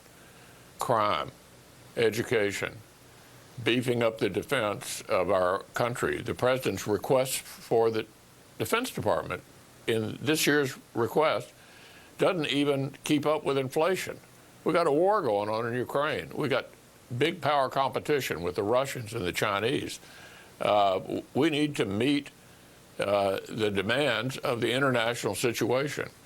So all of those will be on our agenda. We will not have the presidency for 2 more years. Obviously, we'll have to work with the administration to see what we can agree on. But we want to turn the president. Let me put it this way. Biden ran as a moderate. If I'm the majority leader in the Senate and Kevin McCarthy's the Speaker of the House, we'll make sure Joe Biden is a moderate.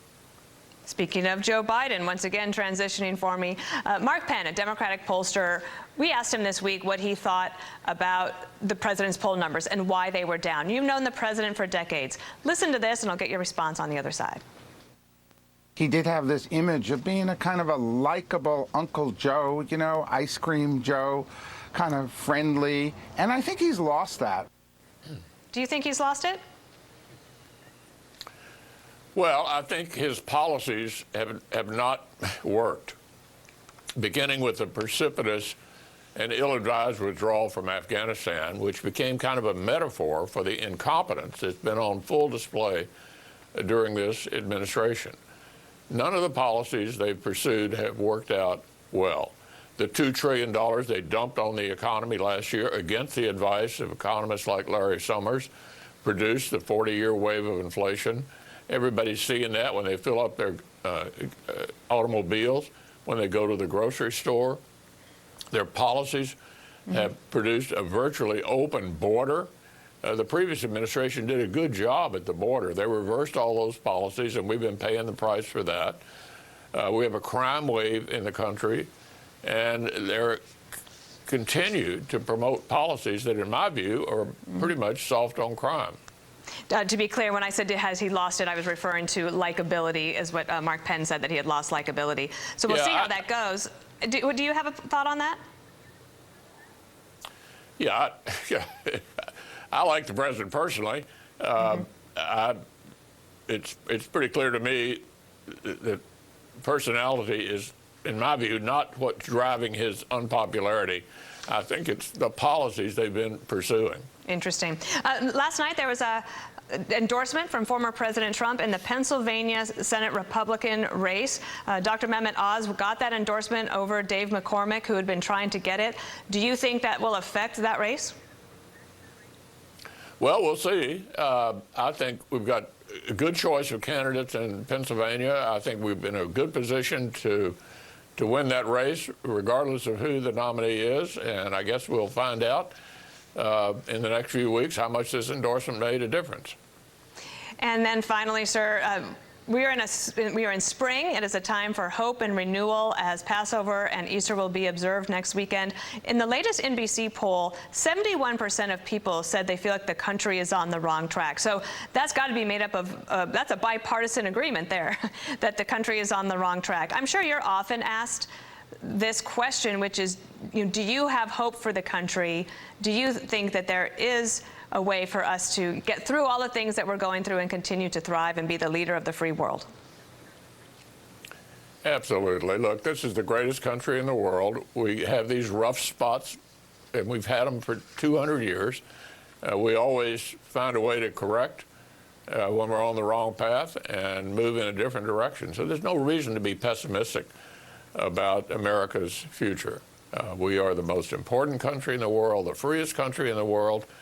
And let's remember that this Easter. We have a lot to be grateful for and thankful that we're in this wonderful, wonderful country.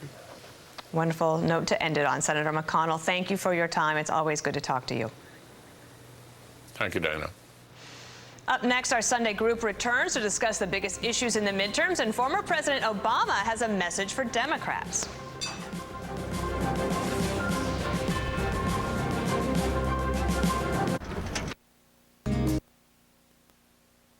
Goes a little bit beyond just stocks and into other types of financial assets and financial trades. I think so. I think that there are. Ashley and I lost 40 pounds on Nutrisystem. They are then washed, cut, and put through an advanced.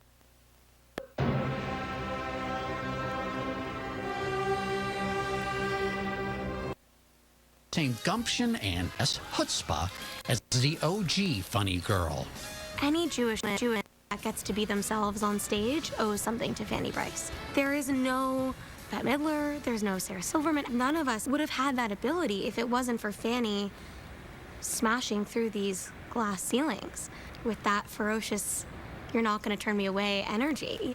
And if a certain other star comes to see the new funny girl, do you think that Streisand will come see this production? Well, I don't know. I have no idea.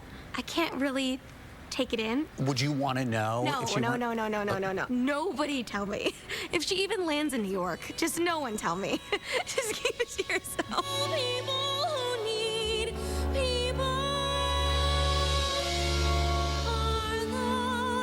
By the way, the show opens on April 24th, Barbra Streisand's 80th birthday.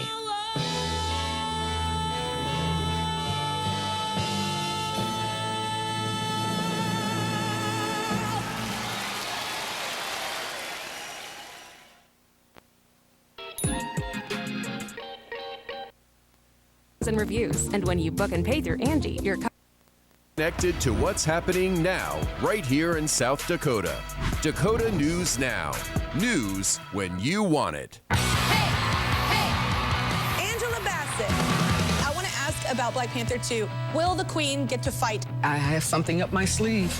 Come on, you don't want to mess with me. Plus, Kel Mitchell, and we're making good burgers. We just take a splash of cognac. Wait, what? What? I don't want to be rude to my guests. I have to join in. Monday on KSFY. Would you and your loved ones systems like your heating, cooling, and water heater, and appliances like your fridge from breakdown should be easy to do. Trust Colace to soften stools with no stimulants for comfortable relief. Unfortunately, Russians somehow brainwash into believing that they are so great that they allowed to take territories of their neighbors. And this was happening in 2008 when they invaded Georgia. This was happened in 2014. This is happening now.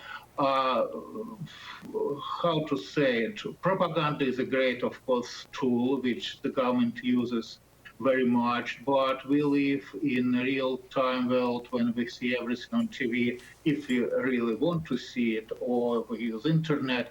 So there are a lot of opportunities for Russians to get information if they really would like to have this information. I'm afraid some of them just do not really want to know what's happening in the world. Despite that, it's not stopping you from your writing. You've actually got 2 new books coming out. They're quite appropriate given what's going on right now. One of them is titled World War III, Putin's Battle for Ukraine. The other one is called From Red Terror to Mafia State, Russia's State Security in the Struggle for World Domination. They're not even out yet, and they've already been banned in Russia. Tell us what these books are about. Well, Blown Up Russia, of course, was banned by the Russian court. This is the only one which banned by court decision. And now you do not even have to go through court. Russian publishing houses simply reject manuscript. They're afraid to publish books. Again, I'm a prominent author in Russia. I published dozens of books there. And unfortunately, the situation changed. Russia is a very different country.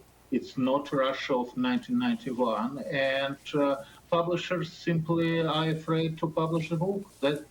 It's very simple. There is no official censorship. It's not that there is an office where you submit manuscript and that office decides if a book is going to be published or not.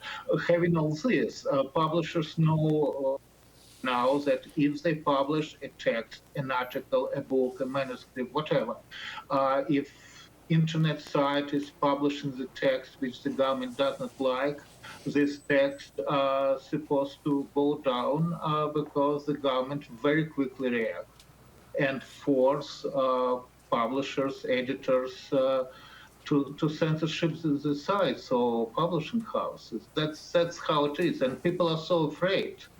People are so afraid by now that afraid to lose businesses and afraid to lose, freedom, that they follow the instruction. It's.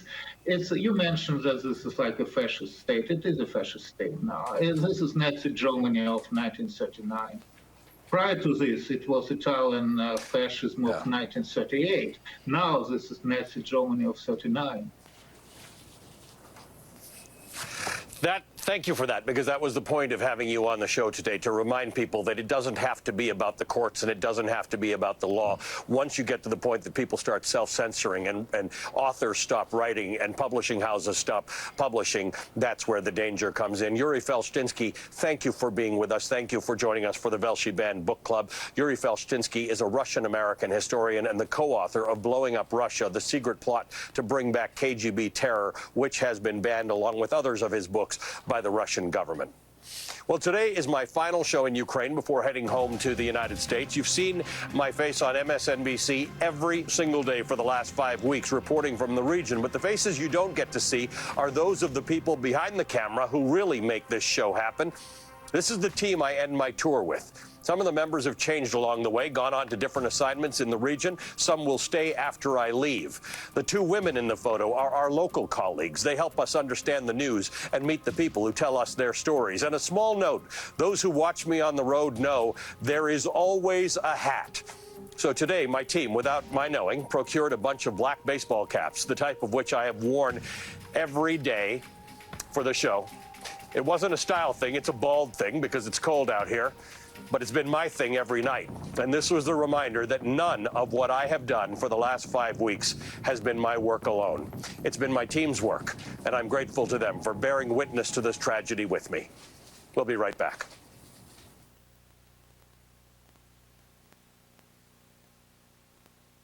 It's just all different people, and Janice Dean, who's been a friend of mine for a long, long time, and it's just, I loved watching Bambi turn into Godzilla. You know, we all thought we knew Janice Dean until she got in touch with her champion soul, and what she has accomplished is extraordinary. So, yeah, they're all, what you'll discover through the book, Pete, is that everybody's so different. And I love that. And they don't think like you, maybe, and don't act like you or worship like you, but they have something valuable to say and something valuable to share because they are children of God. Well, speaking of Janice Dean, let's take a quick look at the Fox Nation special, which airs tonight, and the type of conversations you're having with people. Let's watch. But you knew that God loved you, and he was going to take care of you wherever you went and however you landed. And I didn't realize that until later on in my life, because I always thought, I just thought, I'm going to do this. I'm going to move to New York. I don't have much money in my pocket, but I believe in myself. I believe that something is going to happen for me by doing this. But when I look back, I had to have a faith. I had to have a faith in a path that was going to protect me somehow. So what I like about what you've done here, Kathy, is you're having these personal conversations about people's personal relationship with Jesus. And that's why you keep bringing up diversity. And I think that's so fascinating. Everybody's path is different. And here we get to see some of your conversations. Starting tonight, The Jesus I Know, 10 p.m. on the Fox News Channel. And obviously sign up now through Easter at Fox. Very supportive and loved it. I don't know what the conversations were on the way home. And it's really, you know, a testament to my mother for not ever making me second guess my decision to do that. He tells it all in his new memoir.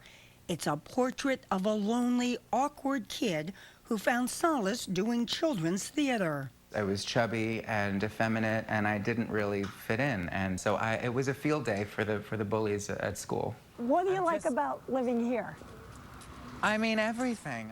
A few years after high school, Rainbow moved to New York. But too insecure to even go on auditions, he worked a series of odd jobs until he hit on the idea of making comic videos. Bam! Mike's in a coma. One of the first, using an infamous leaked audio tape of actor Mel Gibson being abusive to his girlfriend. How dare you act like such a... His rants were anti-Semitic and homophobic, and I happen to be a gay Jew. I said, I'll date him. I walked around my apartment having romantic phone conversations with his disgusting tirades. You're a pain in my ass. You stop being that. His videos went viral.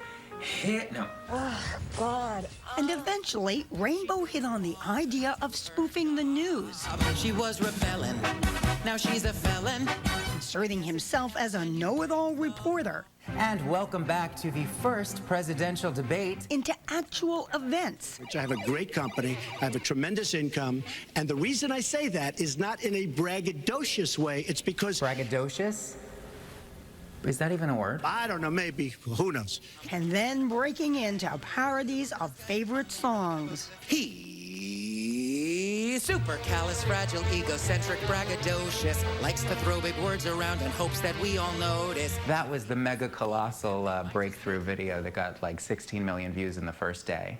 So 16 million. 16 million. So that was a game changer for me. 2,102,400 minutes. How do you measure 4 years of the life? He kept going all through the Trump presidency. Joe.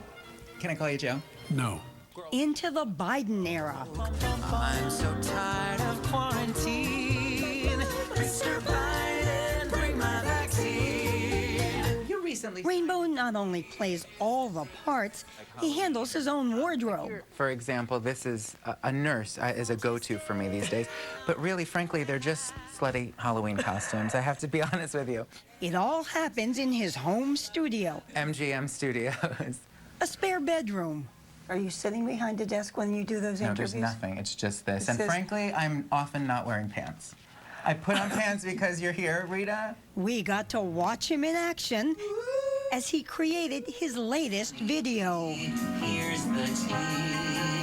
I almost said it again. Then for the end, taking on Florida Governor Ron DeSantis' law that bans discussion of sexual orientation with young children in classrooms.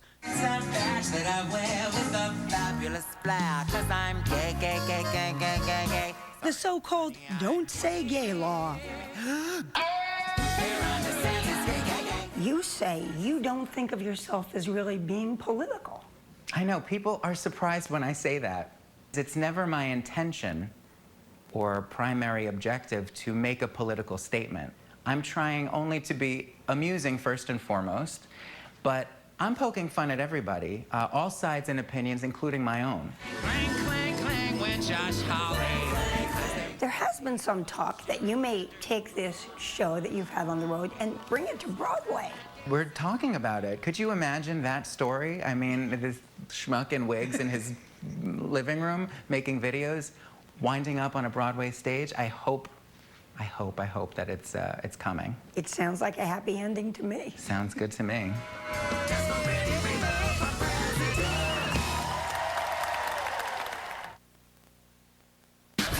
The Equalizer gets it.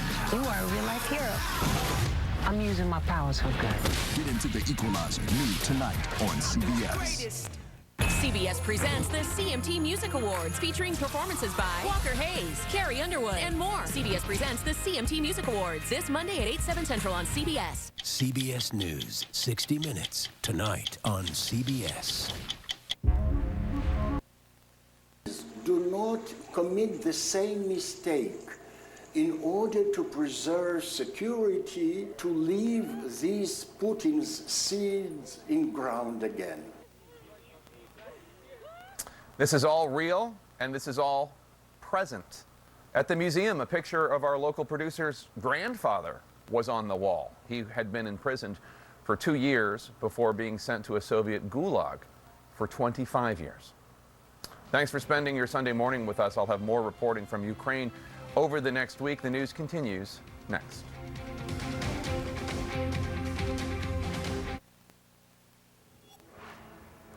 This is GPS, the Global Public Square. Welcome to all of you in the United States and around the world.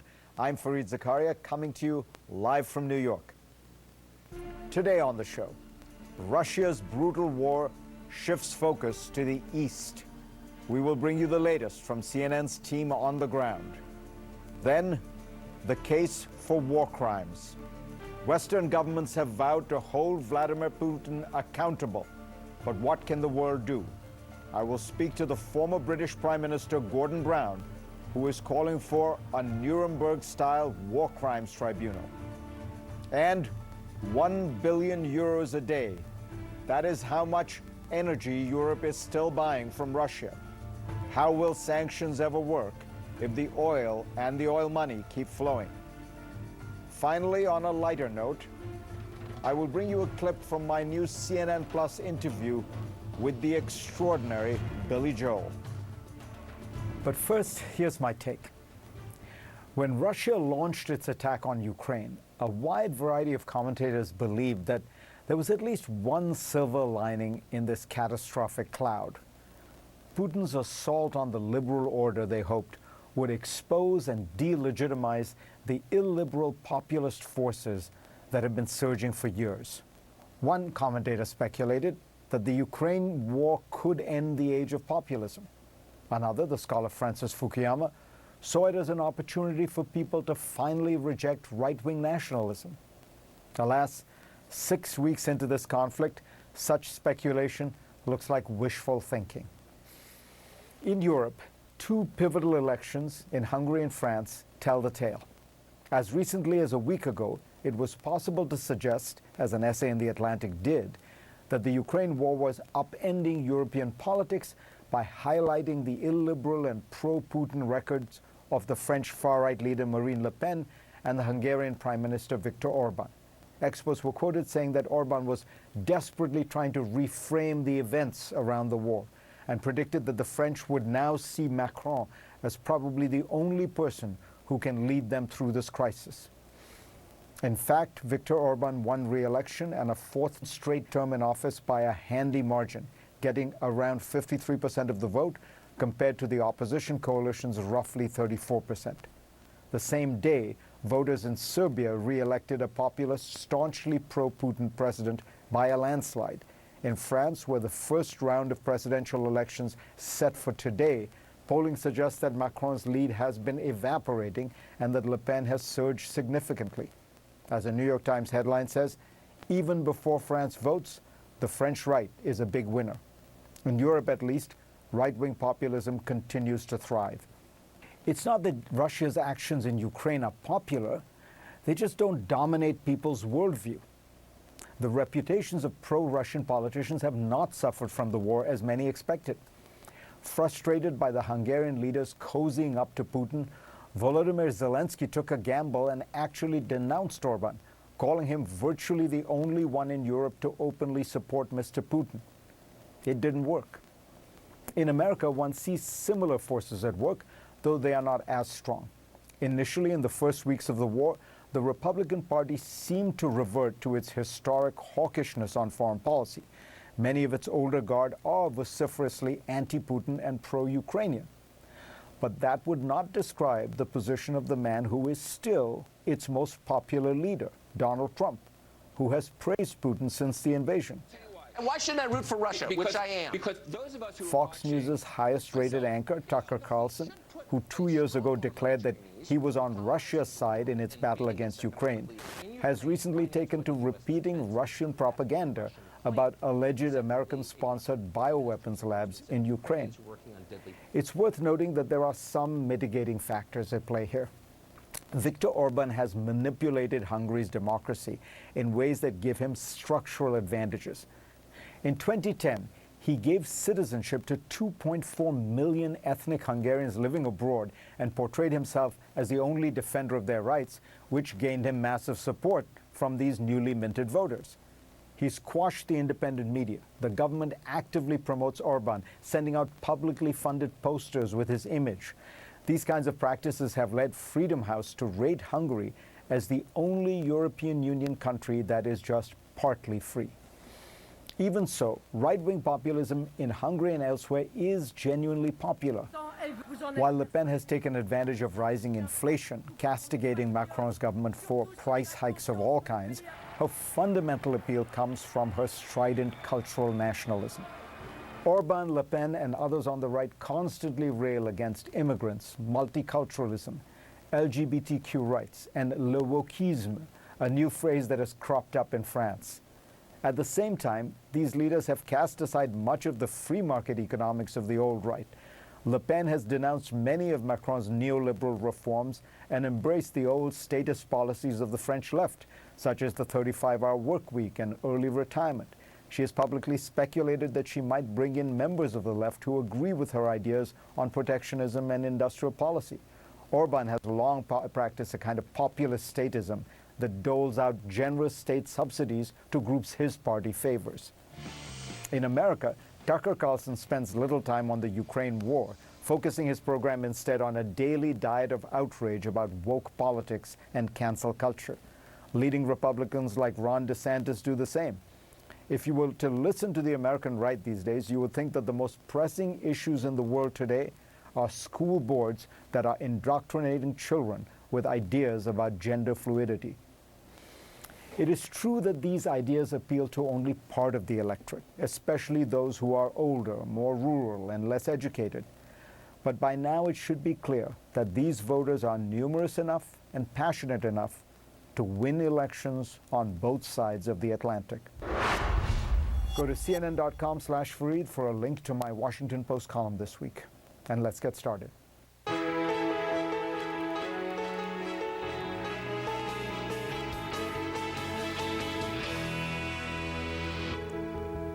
In perhaps the most telling sign yet that Vladimir Putin knows his war effort in Ukraine has fared poorly, he's made a mid-course change to the top of his command structure. General Alexander Dvornikov will now lead the Russian military in Ukraine. CNN's Phil Black joins me now from Lviv, Ukraine, to talk more about this move and what it means for the future of the conflict. Phil, welcome. What we do know about this man, General Dvornikov, is his record in Syria. connections to China.